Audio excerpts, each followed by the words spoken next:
हजारों की तादाद होती है, तो उस पूरी हजारों की तादाद में इमाम समेत एक बंदा भी उस मैयत के लिए बख्शिश का एक लफ्ज भी नहीं कहता। नाजरीन, जदीद दौर है, सोशल मीडिया की दुनिया है, हर बंदा फेम हासिल करना चाहता है, लेकिन इस दौड़ में वो ये नहीं देखता जिस वीडियो कंटेंट के ज़रिए वो फेम हासिल करना चाह रहा है, आया उससे खैर के दरवाज़े खुल रहे हैं या शर पैदा हो रहा है, बुराई जन्म ले रही है या नेकी का रास्ता हमवार हो रहा है।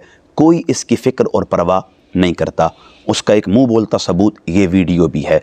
अभी कुछ दिन पहले एक जनाज़ा पढ़ाने का इत्तेफाक हुआ।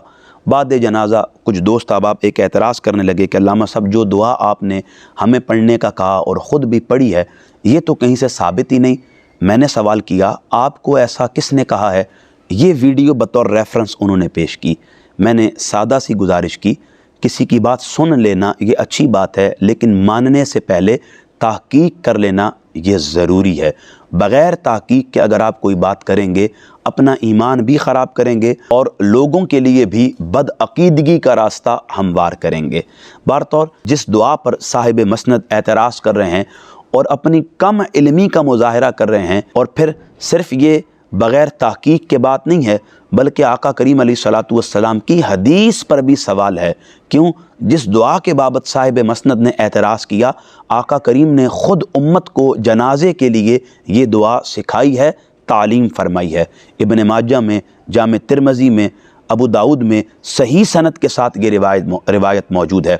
हज़रत अबू हुरैरा रज़ियल्लाहु ताला अन्हु रिवायत करते हैं कि रसूल करीम जब जनाजा की नमाज़ पढ़ाते यूँ दुआ फरमाते, अल्लाहुम्मा अग़फ़िर ली हय्यिना व मय्यितिना व शाहिदिना व गायबिना व सगीरिना व कबीरिना व ज़ाकिरिना व उनसाना, अल्लाहुम्मा मन अहयैतहु मिन्ना फ़अहयिही अलल इस्लाम व मन तवफ़्फ़ैतहु मिन्ना फ़तवफ़्फ़हु अलल ईमान।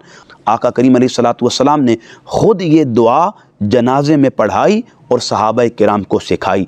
अब अगर कोई इस पर एतराज़ करता है, उसके एतराज़ की कोई वक़्त और अहमियत नहीं, लेकिन उसे कम से कम इतना ख़याल रखना चाहिए कि ये दुआ पर एतराज़ नहीं है, बल्कि आका करीम अलैहिस्सलातु वस्सलाम के मुबारक इरशाद पर एतराज़ है। लिहाजा आप बग़ैर तहकीक के कभी भी कोई बात ना किया करें, दूसरों तक उसे शेयर ना किया कीजिए। आजकल बहुत आसान है तहकीक कर लेना। आप तहकीक करें, उलमा से सवाल करें, अहले इल्म के पास आएँ, ताकि मसअला का आसान हल निकाल कर ख़ुद भी बदअकीदगी से बचें और दूसरों का भी ईमान ख़राब होने से बचाएं।